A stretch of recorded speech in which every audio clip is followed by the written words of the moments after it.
The ground had been frozen solid since the second week of October. That was unusual, even for the James River Valley in Dakota Territory, where the wind came off the northern plains with nothing to slow it down for 500 miles. Settlers who'd been on their claims for 3 or 4 years said they could feel it in their joints. That particular kind of cold that wasn't just cold but pressure, as if the sky itself had lowered and was leaning on the land. Old Lars Brandt over on Section 14 told anyone who'd listened that the geese had left 6 weeks early and the muskrat houses out on the slough were built twice as thick as any he'd seen in a decade. Nobody paid him much mind. Lars had a habit of predicting catastrophe the way some men predict rain, eagerly and often. But this time, Lars was right. The winter of 1880 into 1881 would become the thing people in Dakota Territory measured their lives against. Not just one blizzard, but a chain of them, arriving like freight trains on a schedule nobody had posted, each one burying whatever the last one hadn't reached. By January, the snow would be so deep in the draws and coulees that full-grown horses disappeared into it up to their ears. The temperature would drop to 41 degrees below zero on the thermometer at the land office in Huron, and that was on a calm day. On a windy day, the concept of temperature ceased to have much meaning because the air itself became a weapon. 11 families in a 12-mile radius of Marta Kjellberg's claim would lose children that winter. 4 men would be found frozen in their own fields come the thaw, no more than 200 yards from their front doors. Marta's 2 children would not only survive, they'd sleep in their bedclothes. And the people who called her foolish, the people who said the idea was a waste of effort and an invitation to disaster, would spend that winter huddled around insufficient fires counting their remaining firewood like it was gold, which by February it very nearly was.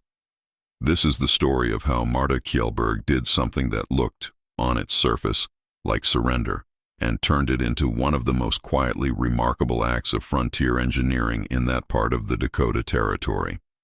It's also the story of what happens when a woman who grew up learning how the cold actually behaves meets a community that learned only to fear it. Marta had come over from the Dalarna region of Sweden in 1873, 17 years old and traveling with her parents and 2 older brothers. The family had pushed west from Illinois after a season of poor corn prices, following the railroad land grants into a country so flat and open it made the Kjellbergs feel exposed in a way they couldn't quite name.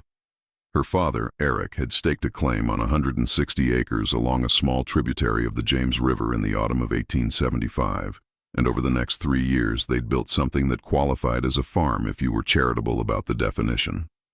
A sod house first, then a small frame cabin once the brothers were working and money was available. A barn made of cottonwood lumber and a good strong well that hit water at 32 feet. By 1878, Marta had married Anders Kjellberg, no relation, which confused the neighbors considerably, a quiet man from Hälsingland who'd come west looking for land and found it 2 miles east of her father's claim. They were well matched. Anders spoke even less than Marta did, but his silences were full ones, occupied with the kind of steady calculation that made a man useful in difficult country. He felled timber, laid stone, mended leather, and read the sky the way a sailor reads water. He died of a burst appendix in June of 1879, 4 days after the pain started, because the nearest doctor was 60 miles south in Yankton and the roads that week were a river of mud that would have drowned a horse. He was 28 years old. Marta was 23, with a daughter of 4 named Sigrid and a son of 18 months named Eric, named for her father who died the previous winter of pneumonia. She did not leave. Leaving would have meant selling at a loss and going back to what exactly? Illinois, where her brothers were barely keeping their own heads above water. Sweden, where there was nothing left for her. The claim was paid for. The cabin was standing. The well was good. Marta Kjellberg was not, by temperament or by circumstance, a woman who went backward. She hired 2 teenage boys from the Neff family 3 miles east to help her with the harvest that fall, and she brought in 31 bushels of wheat per acre off 40 improved acres, which was a better yield than her husband had managed the year before he died. She traded 20 bushels at the grain elevator in the settlement of Cottonwood Creek, 8 miles north, and laid in enough salt pork, cornmeal, dried beans, and kerosene to carry herself and 2 small children through what she expected would be a hard winter. But Marta's preparation went beyond the pantry, and that's what set her apart. She'd grown up in Dalarna, in a province where winters could be severe and where the old knowledge about cold and shelter was still being actively practiced. Her grandmother had told her stories about the farmers in the mountain valleys who packed snow against the sides of their wooden houses in the deep of winter, creating a layer of insulation that the wind couldn't penetrate. It sounded counterintuitive. You were adding cold to stop cold.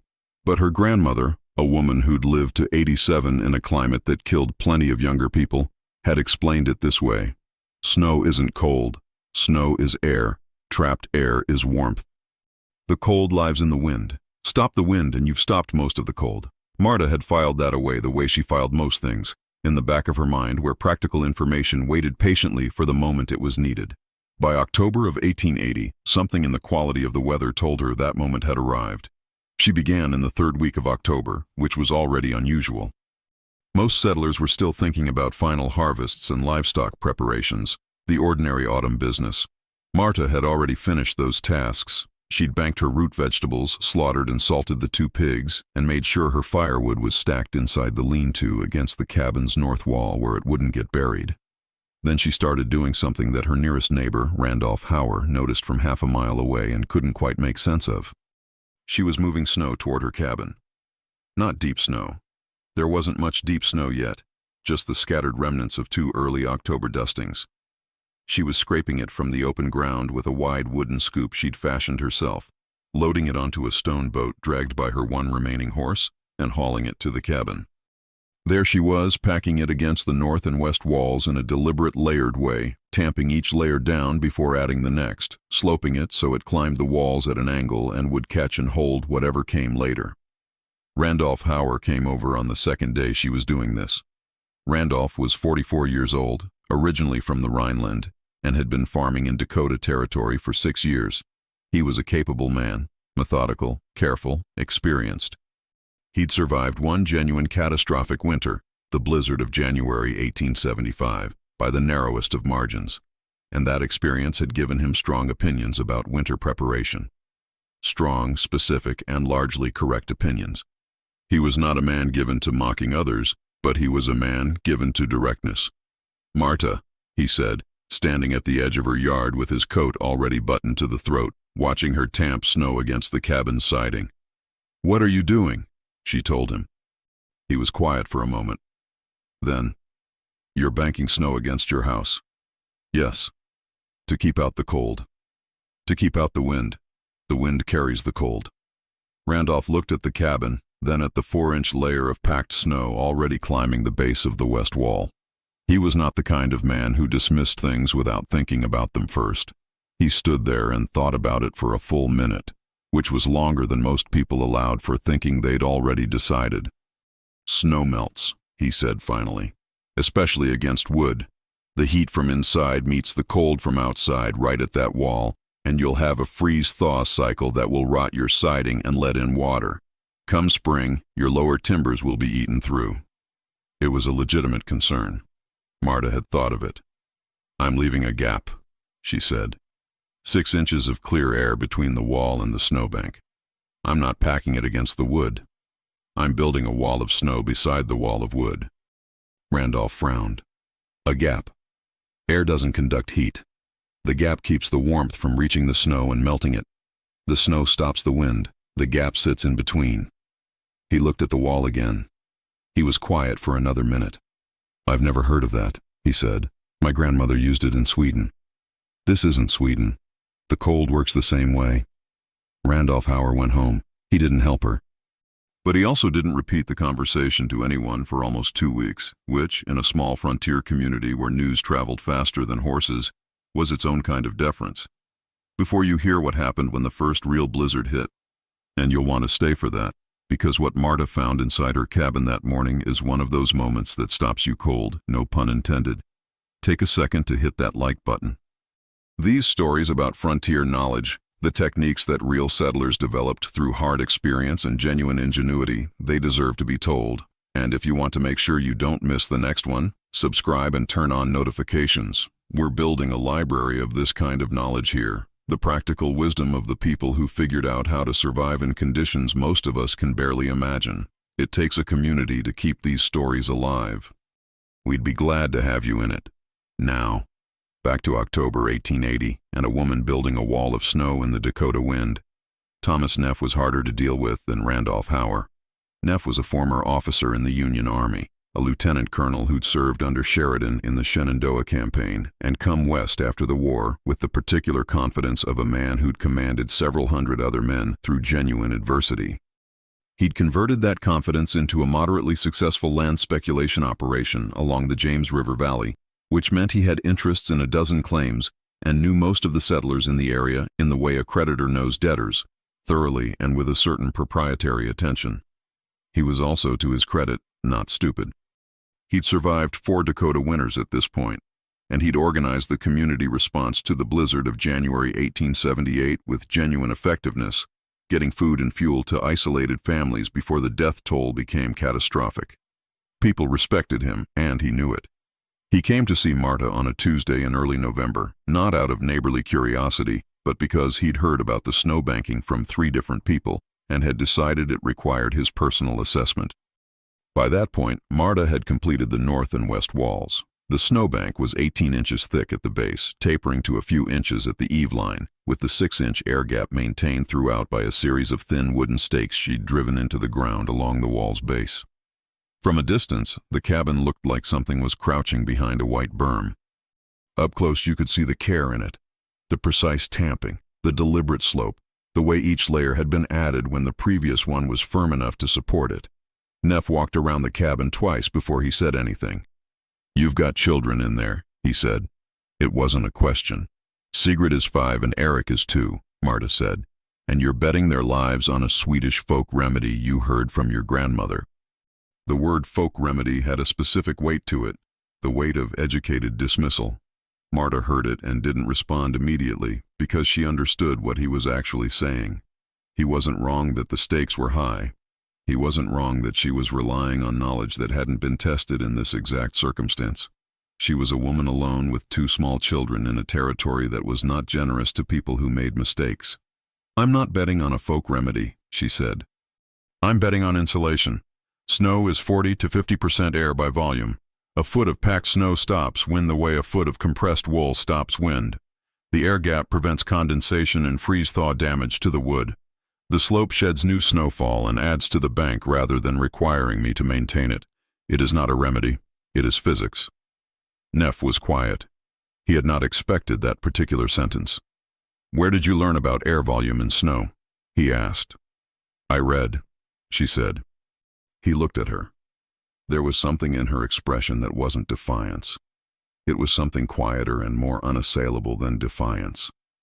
It was the look of someone who had already done the work and was simply waiting for events to confirm what the work had shown. "What temperature do you expect to maintain inside?" he asked. "I heated the cabin to 68 degrees last winter, burning approximately 1 cord and a quarter of wood per month," Marta said. "I believe with the insulation I can maintain 70 to 75 degrees on the same fuel load, or maintain 68 degrees on roughly 60% of the fuel. I have laid in enough wood for the second option with a margin." Neff stood there for a moment in the November wind, which was already running about 15 miles per hour out of the northwest and carrying a bite that made the exposed skin on his face ache after 30 seconds. He looked at the snowbank. He looked at the cabin. He looked at Marta. "If you're wrong," he said, "bring the children to the Hauer place. They'll have room." "I won't be wrong," she said. He left. He also, unlike Randolph Hauer, did tell people what he'd seen, but his account was more complicated than a dismissal. He told it as a story about a woman who might be onto something or might be making a terrible mistake, and he told it in a way that communicated his own uncertainty, which was unusual enough that people paid attention. The third skeptic arrived in mid-November, and he was the most interesting of the 3. Pastor Cornelius Rita was a Missouri Synod Lutheran who'd been serving the German and Scandinavian settlers in the James River Valley since 1877. He was not a man who dismissed women's knowledge. He had more sense than that. But he was a man who worried about what he called excessive cleverness, the tendency of human beings to trust their own ingenuity over God's provision. He'd seen too many settlers come into Dakota territory with elaborate schemes and leave it broken, and he developed a theology of frontier life that amounted to humility above all else.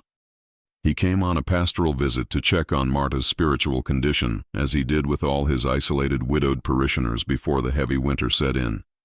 He found her on the south side of the cabin, where she was adding the final section of snowbank.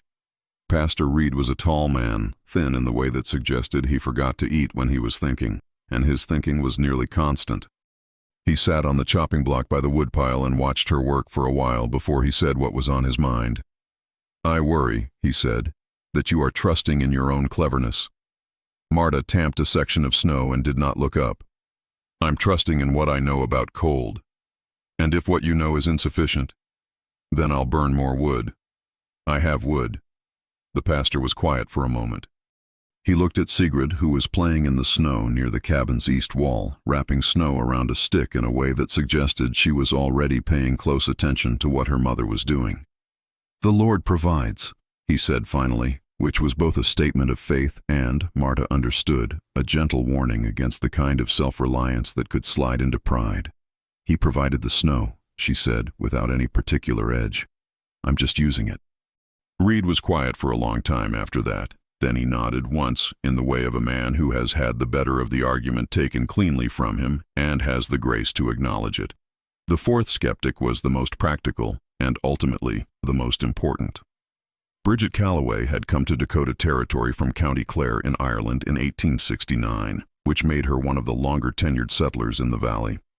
She'd buried a husband and 2 children in that time, survived a prairie fire that took her first house to the ground, and built a second house that was, by general agreement, the sturdiest structure within 8 miles.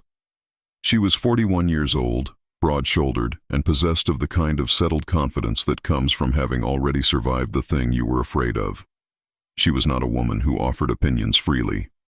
When she finally came to see Marta's snowbanks in late November, she didn't say much for the first 10 minutes. She walked around the cabin, crouched down to look at the air gap, pressed the snow with her palm to test its density, and stood back and looked at the whole system the way a carpenter looks at a joint, assessing structure, not meaning. "In Ireland," she said finally, "the thatch houses in the west used to get banked with peat and turf against the walls for winter." "Not snow, but the principle's the same." Marta looked at her. "I didn't know that," Marta said. "Most don't. It was considered old-fashioned even when my grandmother was young." Bridget paused. "Your gap is good.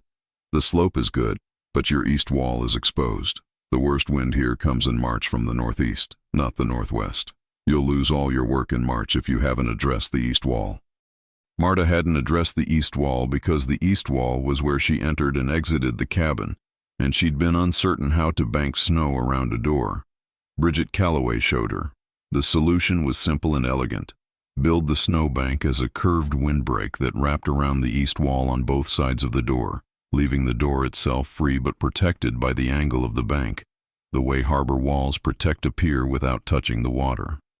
The wind coming from the northeast would hit the bank's curved face and be redirected upward and over the cabin rather than striking the flat door straight on.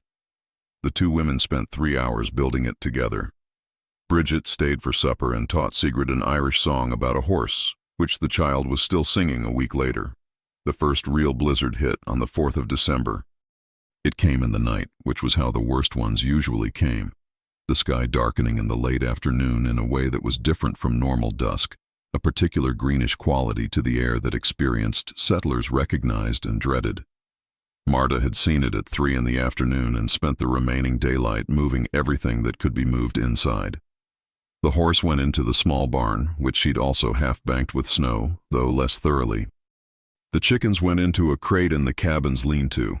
The remaining firewood was stacked inside the door. She lit the stove at 4 o'clock, and by 6 o'clock the cabin was at 68 degrees. The blizzard hit at 9. If you've never been in a true Dakota blizzard, the sound is something you carry for the rest of your life. It isn't a howling or a moaning, though it does both. It's more fundamental than that. It's the sound of the air itself being reorganized, the friction of billions of ice crystals moving at 40 miles per hour, hitting every surface they encounter. The cabin shook. The windows, which Marta had covered with oiled paper on the inside and shuttered with heavy wooden boards on the outside, vibrated in their frames. The stovepipe sang a high, thin note that rose and fell with each gust. But inside, the temperature dropped only 4 degrees in the first 3 hours. Marta had built a thermometer herself, a simple tube of glass filled with colored alcohol, calibrated against a commercial instrument she'd borrowed from the general store in Cottonwood Creek the previous winter. She checked it every hour through the night, noting the temperature in a small account book she used for farm records. At midnight, it read 64 degrees. At 2 in the morning, 62. By 4 in the morning, when the blizzard was at its absolute worst, with gusts Marta estimated at 50 miles per hour based on the behavior of the fence posts she could see dimly by starlight, the temperature inside the cabin was 60 degrees. She had burned 3 pieces of firewood. She was supposed to burn 12 to 15 pieces in a comparable period in the previous year's moderate winter. She sat in the chair by the stove and stared at the thermometer for a long time, and then she looked at her 2 sleeping children, Sigrid curled under 2 quilts and Eric pressed against his sister's back in the way of small children who know where warmth lives, and she felt something she couldn't quite name. It was quieter than triumph and deeper than relief. It was the specific satisfaction of having done the thing you said you were going to do, and having done it correctly, in the way that only reveals itself in a crisis. The blizzard lasted 31 hours. When it finally stopped and Marta opened her door, she had to push against a snowdrift that had built up against the east side windbreak overnight. It was a solid wall of snow 4 feet high and so dense she could walk on top of it. Her snowbanks were buried under 2 additional feet of accumulated drift. The cabin looked from the outside like a rounded hill, barely distinguishable from the landscape, just a stovepipe and a faint dark rectangle where the door was, and the thin curl of smoke rising from a fire she'd barely needed to maintain. The thermometer read 63 degrees. Randolph Hauer came over 2 days later, after the drifts had settled and a man could get through on horseback. He stood in the cleared area Marta had dug out around her door and looked at the cabin for a long time. "You're not dead," he said, which in frontier parlance was approximately equivalent to saying you were doing splendidly. "I'm warm," she said. "Come in." He checked the thermometer. He sat by the stove. He asked how much wood she'd burned. When she told him, less than a full cord for the first month of serious cold against the cord and a half she'd burned in October of the previous year's milder winter, he was quiet in a different way than usual, a calculating way. "I've got 8 cords laid in," he said. "I figured that was 2 months of hard cold. With insulation, it might be 4, Marta said. He went home and that evening began moving snow against his own cabin walls. But between Randolph Hauer's conversion and the catastrophe that was coming, there was a complication that changed everything. If you're watching this and you're the kind of person who thinks that frontier history is just quaint old stories, dusty and distant and not quite real, I want you to stay with us here for a moment, because what happened next is not quaint and it's not distant. It's the part of the story that reminds you that every technique in this video was invented by a real person in a genuine emergency, with real lives in the balance. Stick with us, and if you haven't subscribed yet, this is a good moment. We cover stories like this one, practical wisdom born out of necessity, every single week. This community is growing, and we'd like you to be part of it. Now, early January 1881.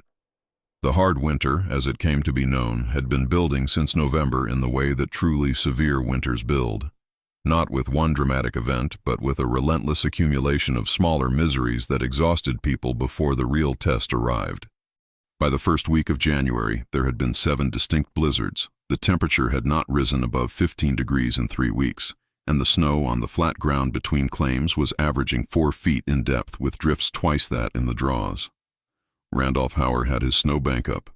Pastor Rita had added a modest insulating wall to the parsonage, enough to reduce his fuel consumption by perhaps a third.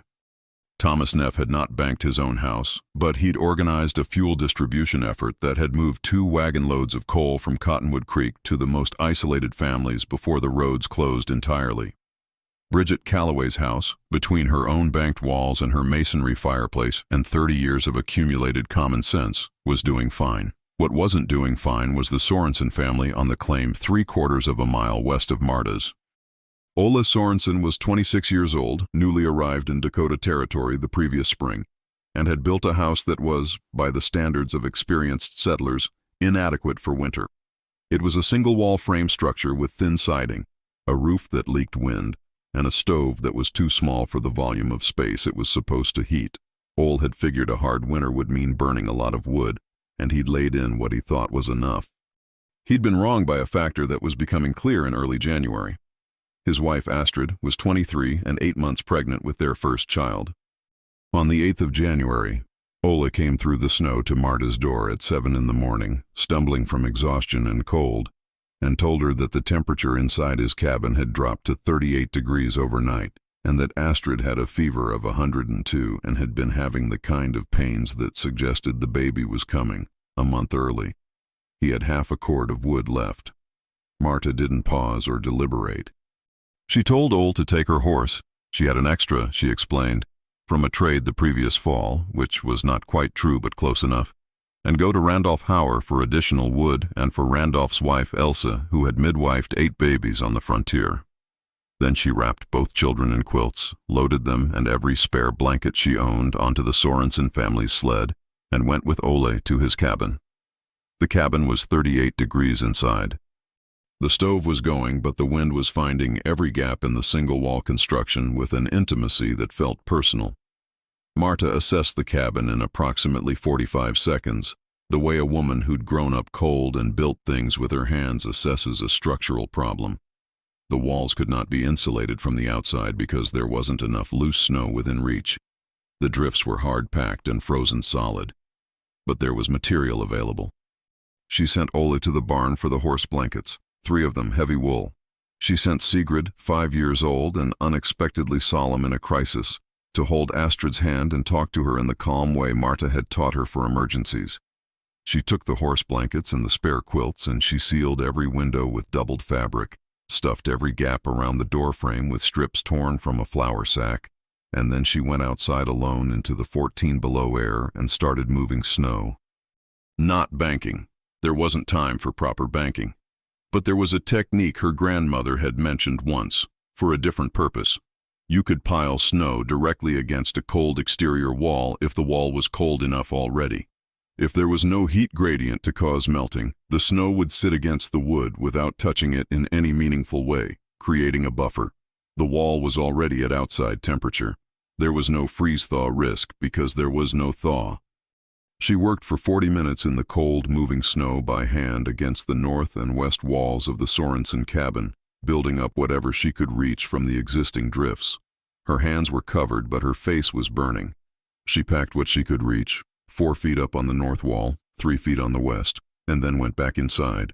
The temperature inside was 42 degrees. That was a 4-degree gain from her 40 minutes of work in conditions that would kill a person in under an hour without protection. Else Hauer arrived at noon, by which point the temperature inside had climbed to 49 degrees on the combined effect of Marta's snowpacking, the sealed windows, and the small stove running continuously. Ole had come back with 2 additional loads of wood on Marta's horse. Astrid Sorensen gave birth to a girl at 4 in the afternoon. The temperature inside the cabin at the moment of birth was 54 degrees. The baby, Ingrid Sorensen, 4 pounds 11 ounces and furious at the world from her first second in it, spent the next 48 hours wrapped in every warm thing that could be found in 2 households while Marta and Elsa kept the stove running and the cabin as sealed as they could make it. She lived. So did her mother. By the 2nd week of January, the word had spread through the James River Valley settlement in the organic way that genuinely useful information travels on the frontier, person to person, in the specific language of people who need to act on what they're hearing, not gossip. Information. Marta Kjellberg's insulated cabin was maintaining 72 degrees on 2/3 of the expected fuel load in the worst winter in living memory, possibly in documented history. The settlers who'd been skeptical weren't skeptical anymore because they'd spent the previous month watching their woodpiles shrink and their children shiver, and the arithmetic of what Marta had achieved was impossible to argue with.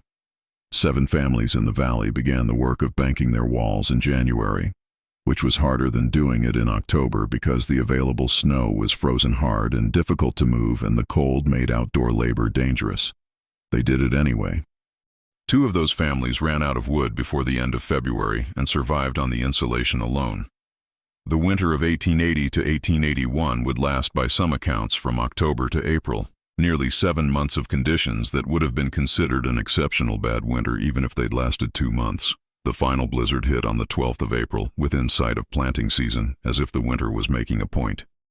In Marta's cabin, the temperature never dropped below 61 degrees. She went through 4.5 cords of wood.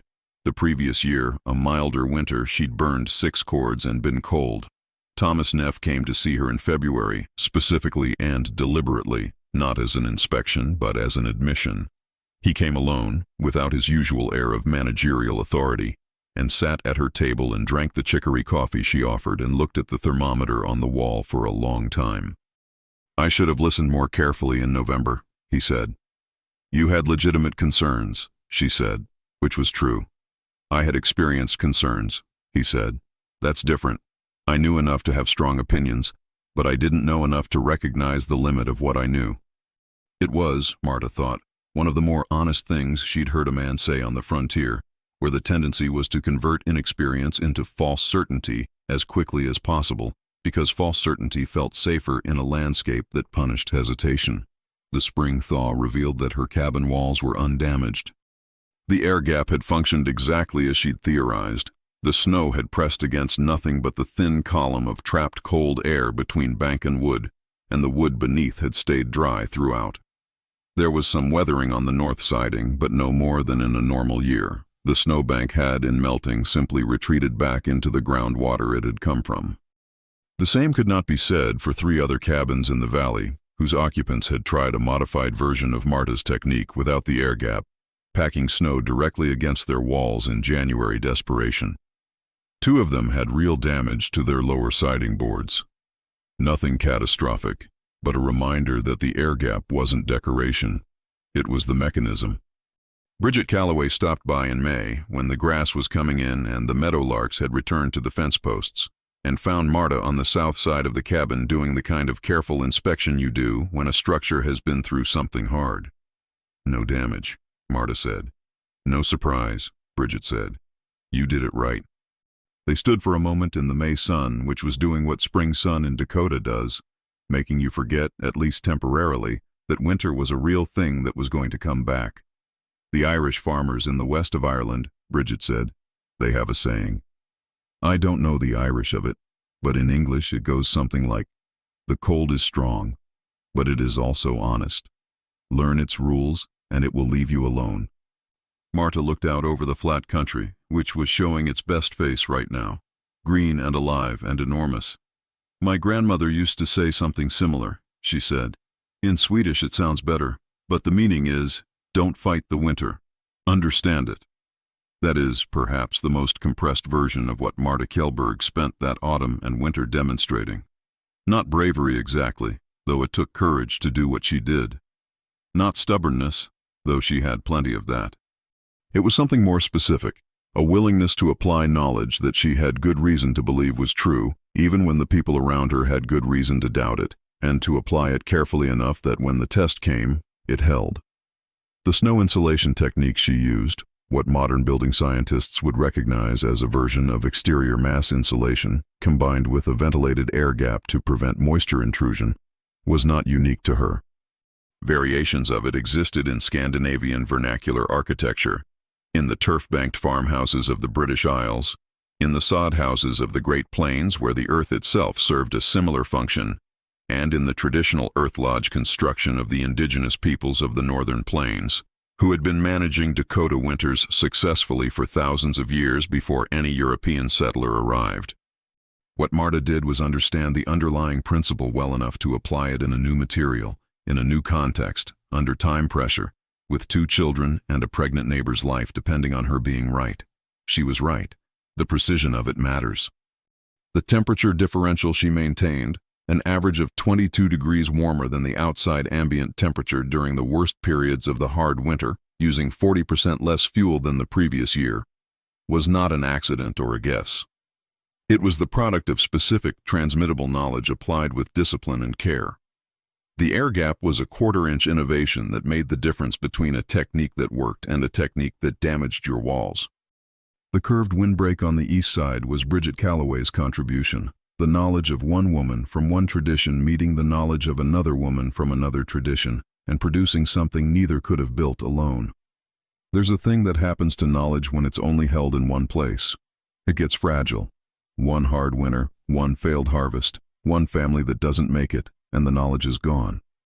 What kept it alive was sharing. The conversation Marta had with Bridget Calloway, the reluctant admission Thomas Neff made over chicory coffee, the 7 families who watched and learned and banked their own walls in January. Marta's technique didn't just keep her cabin warm, it propagated. By the following October, it was common practice in a 12-mile radius. By 1885, you could find variations of it described in the Dakota Territory Farmer, a small agricultural paper out of Huron, attributed to a method widely practiced in the James River settlements. Marta's name wasn't in it. These things rarely bore women's names in print in 1885, but the knowledge was there. Sigrid Kjellberg grew up in that cabin, married a man named Halverson in 1894, and moved to the Red River Valley in Minnesota, where she and her husband built a farmhouse with double walls and a 3-inch air gap that her children and grandchildren lived in for 60 years. Her daughter Clara, according to a letter that survives in a Minnesota Historical Society collection, could explain the physics of snow insulation to her school class at age 9. She'd learned it from her mother, who had learned it from hers, who had learned it from watching her own mother work by lamplight in the Dakota cold, scraping and packing and tamping and calculating.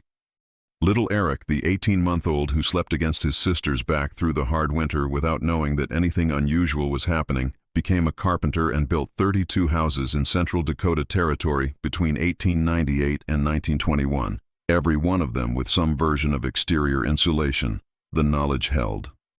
Ola and Astrid Sorensen named their daughter Ingrid, as already noted, and she survived and thrived and became a schoolteacher in Beetle County, South Dakota, which is a fact documented in the 1910 census and therefore not in any doubt. She was born in a cabin where the temperature read 54 degrees during a blizzard that killed 11 children in the surrounding 12 miles, because a woman she wasn't related to came through the snow with her children in a sled and spent 40 minutes packing drifts against a cold wall with her bare hands. Thomas Neff, in the spring of 1881, wrote a letter to his brother in Ohio, describing the winter. The letter, which is quoted in a regional history published in 1924, contains a passage that is worth carrying with you.